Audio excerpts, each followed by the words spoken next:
ഇതിലുള്ള ആശയങ്ങൾ നിങ്ങൾ മറ്റു പലതിലും കണ്ടിരിക്കാം, പക്ഷേ ഇതിലില്ലാത്ത ഒന്നും തന്നെ നിങ്ങൾ മറ്റെവിടെയും കാണില്ല. ഞാനീ പറയുന്നത് മഹാഭാരതം എന്ന ഇതിഹാസത്തെക്കുറിച്ചാണ്.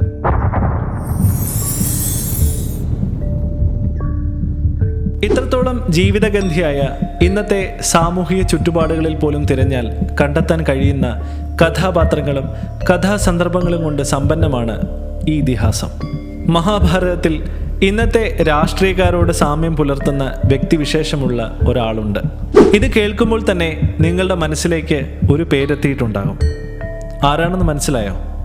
അത് മറ്റാരുമല്ല, ശകുനി അഥവാ ശകുനി മാമ.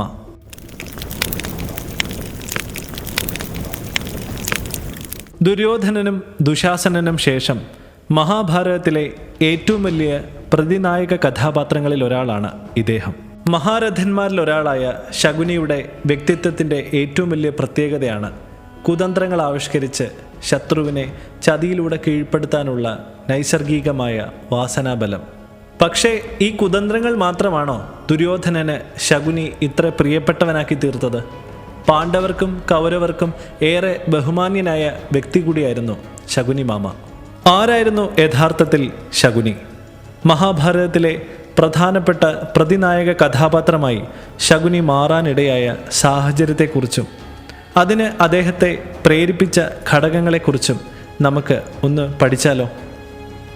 സ്വതവേ മുൻകോപിയും എടുത്തുചാട്ടക്കാരനും തൻ്റെ മാതൃ സഹോദരൻ കൂടിയുമായ ദുര്യോധനന് എപ്പോഴും നല്ല ബുദ്ധി ഉപദേശിച്ച് നൽകാൻ ശകുനി പ്രത്യേകം ശ്രദ്ധിച്ചിരുന്നു. പക്ഷേ അത് ചെവിക്കൊള്ളാൻ ദുര്യോധനന് താല്പര്യമില്ലായിരുന്നു എന്നതാണ് സത്യം. യഥാർത്ഥത്തിൽ ഇവരെല്ലാം പ്രതിനായക കഥാപാത്രങ്ങളാണോ? പാണ്ഡവർക്കെതിരെ കൗരവരുടെ പക്ഷം നിന്ന് യുദ്ധം ചെയ്തു എന്നതാണ് പലർക്കും ഈ വില്ലൻ പരിവേഷം കിട്ടാനുള്ള കാരണം. ധർമാധർമ്മങ്ങൾ തമ്മിലുള്ള യുദ്ധമായി കൊണ്ടാടപ്പെട്ട മഹാഭാരത യുദ്ധം ആരംഭിക്കുന്നത് തന്നെ ഒരു ചതിയിലൂടെയാണ്. അതിലൊരാൾ മാത്രമാണ് ശകുനി. ഈ ചതിയിൽ ശകുനിയുടെ പങ്ക് എന്താണ്? കൗരവരോടൊപ്പം നിൽക്കുമ്പോൾ ദുര്യോധനന് അനുകൂലമായി കരുക്കൾ നീക്കുക എന്നത് മാത്രമാണ് ശകുനി ചെയ്ത ഒരേ ഒരു തെറ്റ്. ശകുനിയെ ഇതിനൊക്കെ പ്രേരിപ്പിച്ച പ്രധാനപ്പെട്ട ഒരു കാര്യമുണ്ട്. അത് മറ്റൊന്നുമല്ല, തൻ്റെ സഹോദരിയായ ഗാന്ധാരിയോടുള്ള അമിതമായ സ്നേഹവാത്സല്യങ്ങളാണ്. എന്നാൽ ആരായിരുന്നു യഥാർത്ഥത്തിൽ ശകുനി? വരൂ നമുക്ക് നോക്കാം. ദ്വാപരയുഗത്തിൻ്റെ അധിപനായ ദ്വാപരൻ എന്ന അസുരൻ്റെ അവതാരമായിരുന്നു യഥാർത്ഥത്തിൽ ശകുനി. ഗാന്ധാര രാജ്യത്തിൻ്റെ രാജാവായ സുബലൻ്റെ പുത്രനായാണ് ശകുനി ജനിച്ചത്. അദ്ദേഹത്തിൻ്റെ ഒരേ ഒരു സഹോദരിയാണ് ഗാന്ധാരി. ജന്മന അന്ധനായിരുന്ന ധൃതരാഷ്ട്രരുടെ പത്നിയാകാൻ ആദ്യം വൈമനസ്യം തോന്നിയെങ്കിലും കുരുവംശത്തിൻ്റെ ഉയർന്ന സ്ഥാനം കണ്ടിട്ടാണ് സുബല എന്ന ഗാന്ധാരി ഈ വിവാഹത്തിന് സമ്മതിച്ചത്. വിവാഹത്തിന് ശേഷം ശകുനി തൻ്റെ സഹോദരിയായ ഗാന്ധാരിയോടൊപ്പം ഹസ്തിനപുരത്തിലെത്തി അവിടെ കുറച്ചുനാൾ താമസിച്ചിട്ടാണ് മടങ്ങിപ്പോയത്.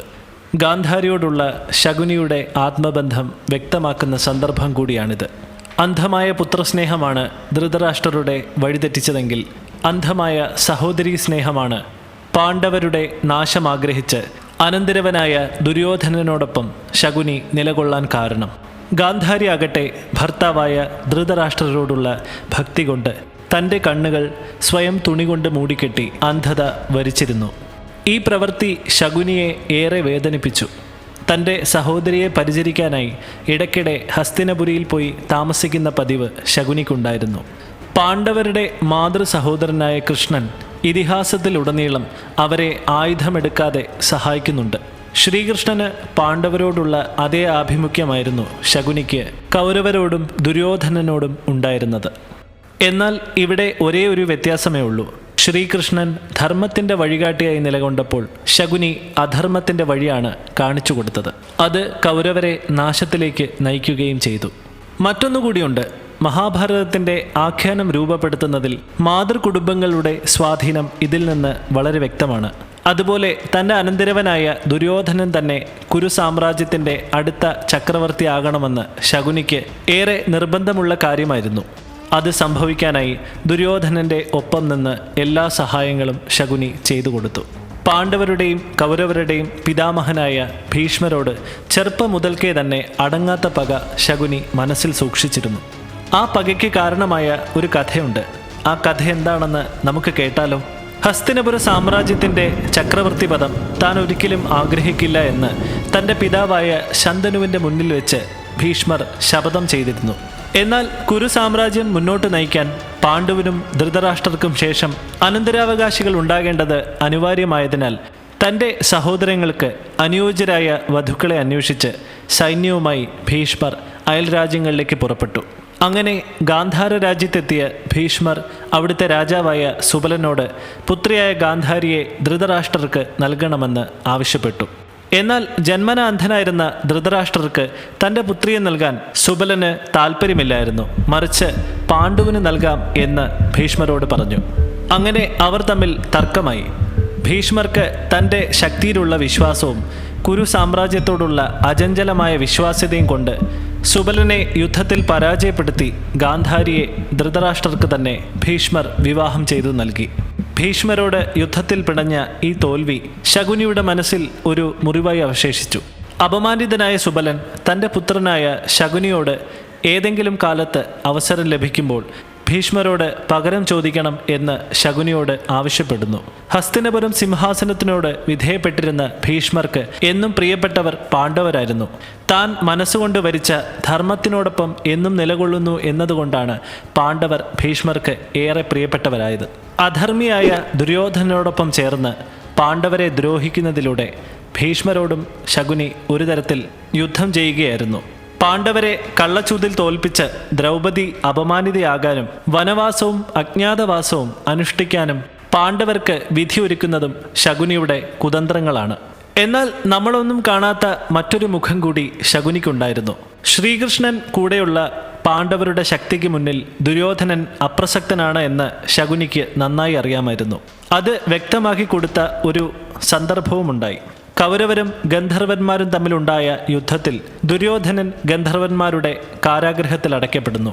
ധർമ്മപുത്രരുടെ നിർദ്ദേശപ്രകാരം ഗന്ധർവന്മാരെ യുദ്ധം ചെയ്ത് പരാജയപ്പെടുത്തിയ അർജുനൻ ദുര്യോധനനെ മോചിപ്പിക്കുന്നു. ഇത് ദുര്യോധനനെ മാനസികമായി തളർത്തുകയും അർജുനന്റെ യുദ്ധപരാക്രമം നേരിട്ട് മനസ്സിലാക്കിയ ദുര്യോധനന് താൻ പാണ്ഡവരുടെ മുന്നിൽ അശക്തനാണെന്ന തോന്നലുമുണ്ടായി. ഇത് മനസ്സിലാക്കിയ ശകുനി പാണ്ഡവരോട് സമാധാനത്തിനാണ് ശ്രമിക്കേണ്ടതെന്ന് ദുര്യോധനനെ ഉപദേശിക്കുന്നു. പക്ഷേ ദുര്യോധനന്റെ ആത്മപിത്രവും കൗരവ മഹാരഥനുമായ കർണൻ ദുര്യോധനനെ മറിച്ചുപദേശിക്കുന്നു. തൻ്റെ സ്വാർത്ഥമോഹങ്ങളെക്കാളും അന്ധനും തൻ്റെ സഹോദരിയുടെ ഭർത്താവായ ധൃതരാഷ്ട്രരുടെ വിധി ദുര്യോധനന് ഒരിക്കലും ഉണ്ടാകരുത് എന്ന തോന്നലാണ് ശകുനിയുടെ പല ദുഷ്ടപ്രവൃത്തികളുടെയും പിന്നിലെ യഥാർത്ഥ കാരണം. കള്ളച്ചൂത് കളിച്ച് ശകുനി പാണ്ഡവരെ പരാജയപ്പെടുത്തിയപ്പോൾ അതിൻ്റെ അപമാനം അനുഭവിക്കേണ്ടി വന്നത് ദ്രൗപദിയാണ്.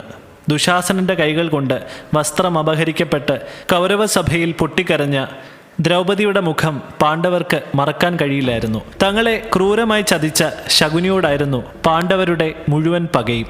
യുദ്ധത്തിൻ്റെ 18-ാം ദിവസമാണ് അത് സംഭവിച്ചത്.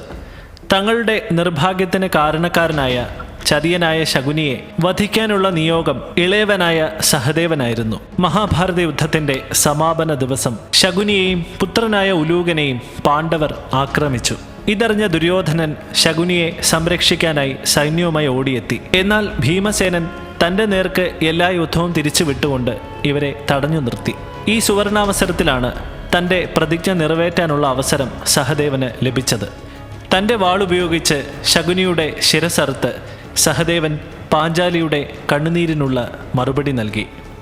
ശകുനി എന്ന മഹാഭാരതത്തിലെ കഥാപാത്രത്തെ അടുത്ത് പരിശോധിക്കുമ്പോൾ മറ്റേതൊരു കഥാപാത്രത്തെ പോലെ തന്നെ കാലിക പ്രസക്തിയുണ്ട് എന്നതിൽ തീർത്തും സംശയമില്ല.